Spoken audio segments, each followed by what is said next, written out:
역대급 초대형 태풍 그 흰남노, 이름도 좀 생소한데요. 이 흰남노가 이번 주 지금 내일 모레쯤 한반도 남동해안 일대를 이제 강타할 것이라고 예상이 되고, 그래서 정말 큰 피해가 우려가 되고 있습니다. 미국도 지금 올해 들어서 유난히 더, 물론 그 예년에도 없지는 않았으나 올해는 정말 이 허리케인, 홍수, 산불, 그다음에 이 하이 이 템퍼러처, 이 고온, 이러한 엄청난 그 자연재해가 일어나고 또 많은 인명과 재산 피해가 발생하고 있는데요. 이러한 그 홍수나 또 태풍 이런 것들이 발생할 때 평소에 기초가 부실한 그런 건물들이나 시설들은 정말 여지없이 바람에 부서지고 날아가 버리고 물에 휩쓸려가는 그런 모습을 우리가 자주 보게 됩니다. 그것을 보면서 우리의 인생도 이런 홍수나 태풍처럼 뜻하지 않는 그런 어려움, 환난, 난관을 만날 때가 반드시 있는데, 이런 때 우리의 인생의 기초가 연약하고 우리 인생의 골격이 부실하면 그런 환난의 바람에 여지없이 무너지고 휩쓸려 가는 그런 경우를 만날 수가 있습니다. 오늘 본문에서 우리 예수님은 두 건축자의 비유의 말씀을 하시면서 우리 인생의 집을 어떻게 짓는 것이 참으로 지혜로운 자인지를 보여주고 계십니다. 오늘 우리는 말씀을 세 부분으로, 세 포인트로 좀 묵상해 보기 원합니다. 첫 번째로 지혜로운 자가 그 집을 짓는 모습, 그 다음에 어리석은 자가 건축하는 모습, 그 다음에 정말 하나님 우리에게 말씀하시는 지혜로운 그 사람이 인생의 집을 건축하는 그 기준이 무엇인가 하는 것을 묵상하면서 하나님께서 오늘 우리에게 말씀하시는 음성을 다 들을 수 있기를 축원합니다. 첫 번째로 지혜로운 자가 그 건축하는 모습을 살펴보겠습니다. 24절 말씀입니다. 그러므로 누구든지 나의 이 말을 듣고 행하는 자는 그 집을 반석 위에 지은 지혜로운 사람 같으리니. 우리가 잘 아시는 대로 예수님은 공생애 이전에 그 나사렛이라는 그 동네에서 그 아버님, 육신의 아버지인 요셉을 도와 목수일을 했습니다. 목수일을 했기 때문에 예수님은 누구보다도 그 집 짓는 일, 그 집 짓는 일에 그 익숙하실 수 있었을 것 같아요. 그래서 집을 지을 때 무엇보다도 기초가 중요하고 구조가 튼튼해야 집이 견고하다는 사실을 잘 알고 계셨으리라 우리가 짐작할 수가 있습니다. 뉴욕의 맨하탄에 가면 정말 이 엄청난 높은 고층 빌딩들이 그렇게 많이 숲처럼 빼곡하게 들어가 있는 것을 보면서 정말 감탄을 마지못합니다. 어떻게 그렇게 많은 그 큰 빌딩들이 그 한 공간에 그렇게 밀집되어서 있어도 이 땅이 아무런 일이 없을 수 있을까? 그런데 그런 이유가 그 맨하탄이라는 그 섬이잖아요. 그 섬 자체가 하나의 거대한 바위랍니다. 그게 그냥 이렇게 부스러지는 일반 흙이 아니고 거대한 바위이기 때문에 아무리 높은 고층 빌딩을 지어도 기초공사만 바위에다가 제대로 이렇게 심게 되면 절대로 땅이 꺼지거나 무너지는 법이 없답니다. 물론 지난번에 9/11 때 이제 테러가 공격을 해서 쓰러뜨릴 수는 있어도 땅이 꺼지거나 이런 적은 맨하탄은 절대 없답니다. 그 자체가 거대한 바위이기 때문에. 그렇기 때문에 그 집은 반석이 너무나도 중요해요. 기초가 그렇게도 중요합니다. 반석 위에 세워져 있어야 견고하게 집은 설 수 있다는 것입니다. 집이 기초가 튼튼한지는 사실은 평상시에는 확인할 길이 없죠. 평상시에는. 근데 그게 결정적으로 언제 판명이 나냐면 결국 큰 비가 내리거나 큰 바람이 불 때, 이제 폭풍우가 몰아칠 때, 환란이 올 때 알아볼 수가 있어요. 25절 말씀 보면 비가 내리고 창수가 나고 바람이 불어 그 집에 부딪히되 무너지지 아니하나니 이는 주추를 반석 위에 놓은 까닭이요. 우리가 잘 아시는 대로 이스라엘이 속한 그 팔레스타인 지역은, 중동 지역은 여름이 건기고 겨울이 우기입니다. 무슨 말이냐면 여름에는 비가 오지 않아요. 겨울에 비가 옵니다. 예, 겨울에 비가 와요. 그 비가 오는데 이른 비가 있고 늦은 비가 있어요. 그래서 이제 그것을 이제 성경에서는 이른 비 성령의 역사, 늦은 비 성령의 역사로 그렇게 연계시켜서 그렇게 설명하는 표현도 있는데, 어쨌든 이른 비가 있고 늦은 비가 있어서 이제 그 우기를 따라서 농사를 짓는 이제 그 팔레스타인의 농업을 보게 되는데요. 근데 그 우기와 건기 사이, 그리고 이른 비와 늦은 비 사이에 가끔씩 엄청난 큰 비가 내릴 때가 있다고 합니다.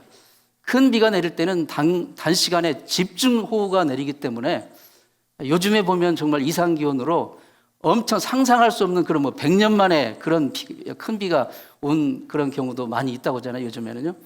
어쨌든 거기도 갑자기 한번 비가 내리면 엄청나게 그 비가 내려가지고 도저히 그 땅이 그 비를 어떻게 처리할 수 없고 흡수할 수 없으니까 갑자기 급류가 형성이 돼가지고 이제 흘러가는 거예요. 그리고 또 그 비가 올 때, 우기 때는 지중해에서 강력한 바람이 따라온답니다. 그러니까 하늘에서는 엄청난 비가 물폭탄이 떨어지고 땅에서는 땅이 그것을 감당하지 못하니까 급류가 돼서 흘러가고, 그다음에 강력한 바람이 지중해에서 몰아오니까 삼중창으로 이제 내리치는 거예요. 그러니까 기초가 부실한 집들은 여지없이 그냥 휩쓸려가고 무너질 수밖에 없다고 하는 것입니다. 그래서 오늘 본문에서 창수가 나고 홍수가 난다는 것이죠. 홍수가 나고, 그리고 큰 비가 내릴 때 바로 엄청난 양의 비가 쏟아지고 바람이 불고 모든 그 기초가 부실한 것들이 다 무너지는 그런 상황이 펼쳐지는데, 그럼에도 불구하고 끄떡하지 않은 집이 있는데 바로 기초를 반석 위에 튼튼히 세운 집들은 끄떡하지 않는다는 것입니다. 일본 그 수도인 도쿄에 임페리얼 호텔이라는 유명한 호텔이 있었습니다. 지금도 있는지는 모르겠지만 그게 1920년대 지었는데요. 미국의 유명한 건축가인 프랭크 로이드 라이트라는 사람이 건축가가 지은 건물입니다. 이 호텔을 짓는데 한 4년이 걸렸다고 해요. 그런데 그 호텔 짓는 4년 그 공사 기간 동안에 반절 2년 정도를 오직 기초 공사만 하는 데만 썼다고 합니다. 그래서 사람들이 아니 왜 그렇게 기초 공사하는데 쓸데없이 많은 시간과 많은 비용을 들여서 하느냐라고 이제 공격을 하고 이제 비난을 했어요. 그런데 이 프랭크 로이드는 세계적인 건축가는 그런 말 들어도 아랑곳하지 않고 그냥 계속 묵묵히 2년 동안 기초 공사를 하는데 썼어요. 그리고 어쨌든 4년 만에 호텔을 완공을 했어요. 결과적으로 임페리얼 호텔은 돈과 시간을 무리하게 많이 들였다는 이유로 가장 비효율적인 건물로 이제 낙인이 찍히고 말았어요, 그 당시. 그런데 몇 년 뒤인 1924년 그 유명한 관동 대지진이 이 동경을 비롯한 그 지역에서 발생한 큰 지진이었는데, 그 지진으로 동경 시내 건물의 3분의 2가 다 완전히 파괴되었습니다. 그리고 수십만 명이 목숨을 잃었죠. 그런데 그 와중에 유독 이 임페리얼 호텔만큼은 아무런 상처를 입지 않고 끄떡하지 않고 유리창 몇 개만 깨졌다고 합니다. 그리고 그 안에 있는 사람은 전부 다 살았고요. 그 이유가 뭐냐면 지을 때 지독하리만치 기초를 튼튼히 했기 때문입니다. 사랑하는 성도 여러분, 영적인 영역에서 마찬가지입니다. 오늘 본문에서 말씀하시는 반석은 궁극적으로 누구를 가리킵니까? 바로 예수님 자신입니다. 예수님이 우리의 영원한 반석이십니다. 우리의 피난처가 되십니다. 예수 그리스도라는 반석 위에 세워진 인생은 그 어떤 인생의 환난 속에서도 우뚝 설 수가 있습니다. 이스라엘 백성들이 출애굽할 때를 생각해 보세요. 죽음의 사자가 그 유월절 날, 그 저녁에 애굽 온 땅을 휩쓸고 지나갔을 때 애굽의 모든 집안의 장자, 심지어 짐승의 첫 새끼도 다 죽었어요. 그 죽음의 사자가 칠 때 다 죽음으로 쓰러져 갔어요. 그러나 이스라엘 백성들, 히브리 그 집안에서는 아무런 일이 일어나지 않았어요. 그러면 그날 죽음의 사자가 그 히브리인들이 사는 집에 안 갔습니까? 아니에요. 갔습니다. 갔으나 지나갔어요. 패스오버 됐어요. 그래서 6월절인 것입니다. 왜 지나갔습니까? 이유는 간단해요. 하나님이 미리 명령하셨어요. 너희들이 살려면 문설주, 좌우의 그 문설주에 양을 잡아서 그 피를 발라라. 그러면 내가 넘어가겠다. 약속하셨거든요. 그 이야기를 애굽 사람도 들었어요. 그래서 애굽 사람 중에 성경에 보면 극소수가 따라서 했대요. 그래서 그들은 살았어요. 그러니까 이스라엘인이 애굽인이 구별한 게 아니라 하나님의 약속의 말씀을 순종하고 유월절의 피를, 어린 양의 피를 바른 집은 죽음의 사자가 넘어간 거예요. 패스오버가 된 거예요. 우리도 마찬가지입니다. 여러분, 우리가 무슨 의의가 있거나 우리가 공로가 있거나 착한 일을 많이 해서 우리가 심판날에 하나님의 심판대 앞에 담대하게 설 수 있는 게 아닙니다. 우리의 반석 되신 예수 그리스도, 우리의 반석이신 그분 앞에, 그분 안에 우리의 인생을 세워질 때, 기초를 세울 때만이 우리는 하나님의 그 심판에 담대히 설 수가 있습니다. 이것이 전적으로 하나님의 은혜입니다. 이 하나님의 은혜만을 굳게 붙들고 우리의 반석이신 예수 그리스도, 그분 안에 우리의 인생을 굳게 세울 수 있기를 축원합니다. 두 번째로 어리석은 건축자가 이 집을 짓는 모습을 봅니다. 26절 말씀입니다. 나의 이 말을 듣고 행하지 아니하는 자는 그 집을 모래 위에 지은 어리석은 사람 같으리니. 자, 또 한 사람도 집을 지었어요. 물론 자기 나름대로 열심히 집을 지었을 거예요. 왜냐하면 자기와 자기 자식들, 가족들이 살 집이니까 잘 지었을 거예요. 그런데 그는 어리석게도 그 기초를 반석 위에 놓지 않았어요. 예수님은 본문에서 그 기초를 그가 모래 위에 놓았다라고 말씀하셨습니다. 모래 위에. 모래 위에 지은 집이 어쩌면 지을 때는 반석 위에 지은 집보다 외관상으로 더 멋있게 보일 수 있고 더 좋아 보일 수도 있었을 것입니다. 기초를 닦는 데 걸리는 시간과 비용, 노력을 거기에 투자하지 않고 외관, 보기 좋게 하는데 더 신경을 써서 만들 수 있었기 때문이죠. 예수님 당시에 서기관과 바리새인이 그랬다는 것입니다. 그들은 종교적으로 누구보다도 열심히 살았어요. 그들은 누구보다도 열심히 기도했고 누구보다도 열심히 율법을 지켰고 그리고 금식도 했고 구제도 했습니다. 11조도 하고요. 그러나 예수님이 보실 때 그들의 주된 관심은 기초에 있지 않았다는 거예요. 그들은 눈에 보이지 않는 내적인 기초, 즉 하나님과의 바른 관계, 하나님의 마음을 헤아리는 것, 거기에 두지 않고 그들의 관심은 오직 눈에 보이는 것, 다른 사람이 나를 어떻게 보는가, 다른 사람이 나를 얼마나 대단한 사람으로, 얼마나 구별된 사람으로, 얼마나 특별한 사람으로, 얼마나 종교적인 사람으로 이렇게 보느냐에만 관심이 있었던 것이죠. 그런 서기관과 바리새인이 예수님 보실 때 진정한 하나님 나라의 백성이 될 수가 없는 것이죠. 그래서 예수님은 인생의 기초를 반석 위에 세우지 않고 모래 위에 세우는 그 서기관과 바리새인을 향해서 이 독사의 자식들아, 그리고 회칠한 무덤들이라고까지 강력하게 책망을 하신 것입니다. 그 결과가 무엇입니까? 27절 말씀에 비가 내리고 창수가 나고 바람이 불어 그 집에 부딪힘에 무너져 그 무너짐이 심하니라. 모래 위에 지은 집은 폭풍우를 견뎌낼 수가 없습니다. 급류에 떠내려가고 맙니다. 마찬가지입니다. 추하고 냄새나는 지극히 유한한 우리 인간의 어떤 애씀, 노력, 공로, 그것으로는 감히 의로우신 하나님 앞에 설 수가 없습니다. 인간의 손으로 세우는 바벨탑처럼 결국은 다 무너지고 말 것입니다. 사랑하는 성도 여러분, 예수님이 오늘 본문에서 말씀하시는 모래는 무엇입니까? 한마디로 말하면 인간의 손으로 만든 모든, 인간의 손으로 만든 의와 공로와 노력입니다. 그것의 허무함입니다. 모래 위에 지은 집은 무엇입니까? 바로 예수 그리스도의 대속의 공로와는 전혀 상관없는 그 인생, 하나님을 잊은 인생, 하나님을 거역한 인생, 인간의 자신의 의와 노력으로 살 수 있다고 생각하고 인간의 의와 노력을 내세우는 인생, 바로 그것이 모래 위에 지은 집이라는 것입니다. 그러한 삶은 겉으로는 세상의 기준으로는 성공한 것처럼 보일 수 있고 잘된 것처럼 보일 수 있고 멋지게 보일 수 있어도 결코 하나님이 인정하지 않으십니다. 하나님의 자녀는 과감하게 그러한 삶의 태도와 방향을 떨쳐버려야 됩니다.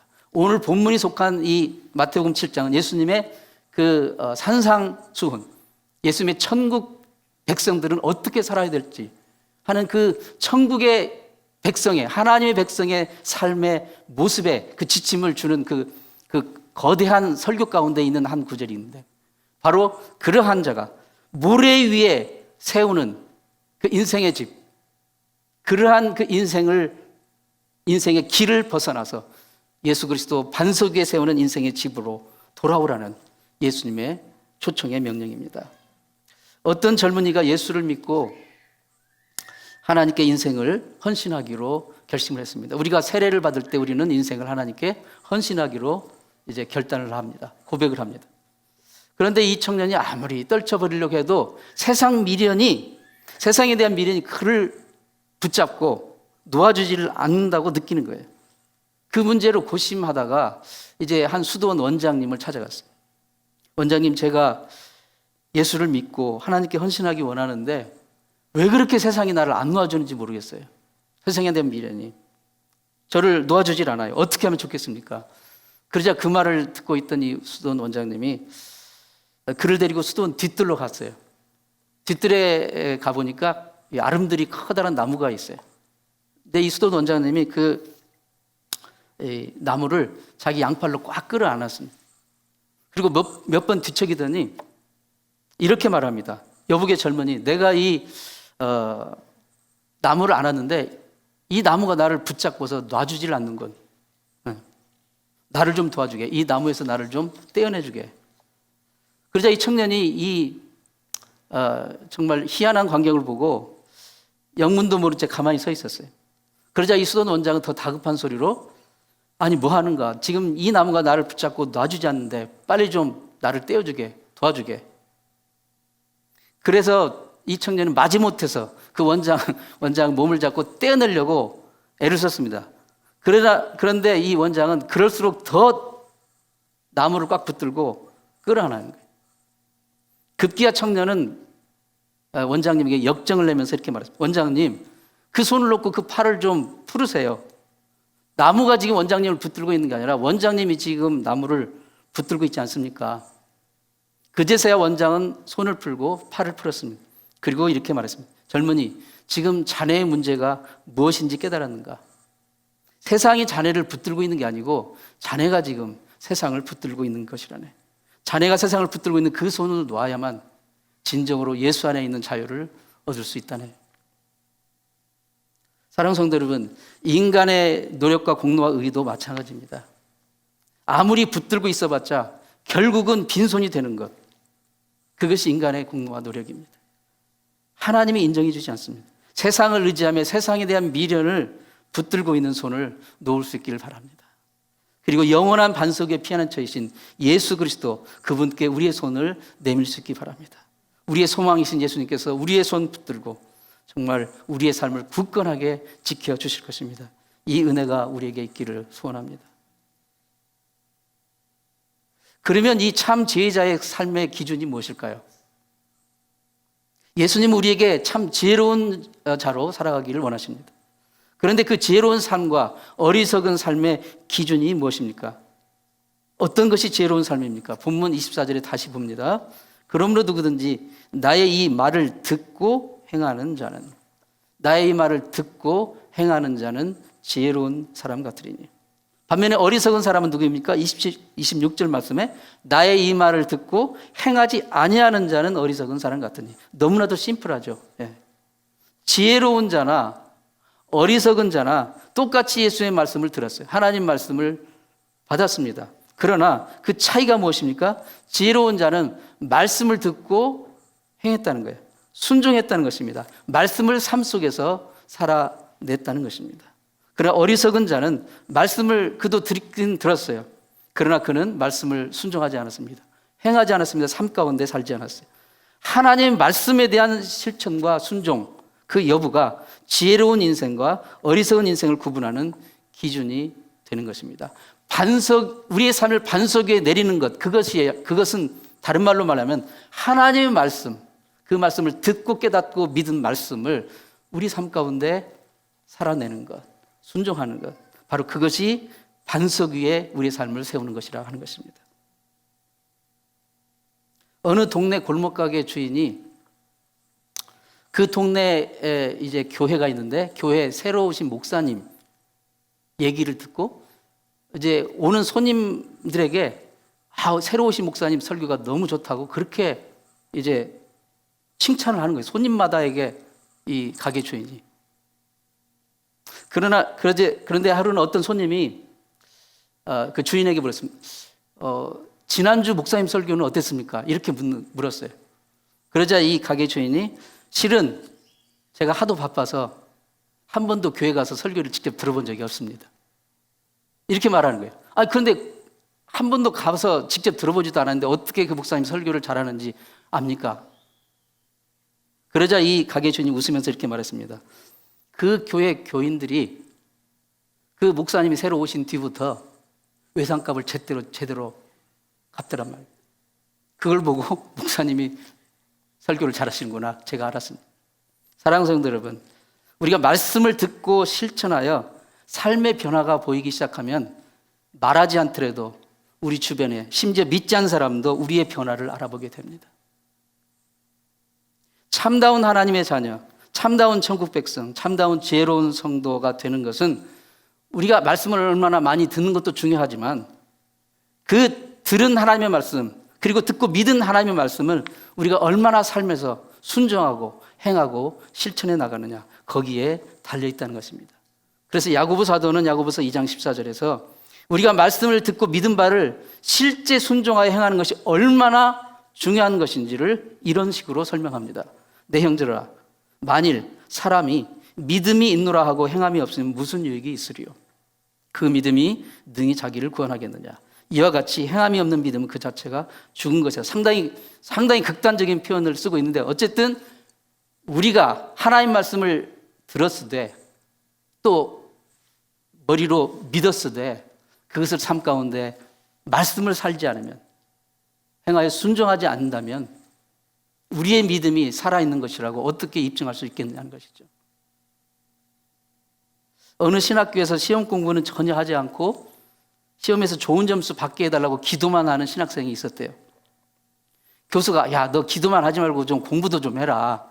그렇게 타일러도 아닙니다. 구하는 자마다 받을 것이요 두드리는 자마다 열릴 것이니라.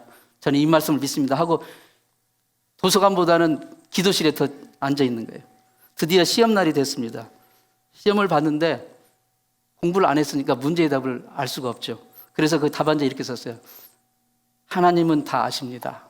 그렇게 쓰고 아주 떵떵거리고 나왔어요. 담당 교수는 딱 그 답안지를 보고 하도 기가 막혀가지고 거기다 마크를 했어요. 하나님은 다 아시니까 하나님 100점. 학생은 아무것도 모르니까 빵점. 그렇게 썼어요. 여러분 우리가 입으로는 나는 믿습니다. 나는 예수를 믿습니다. 예, 그 말이 진실인 거 저 압니다.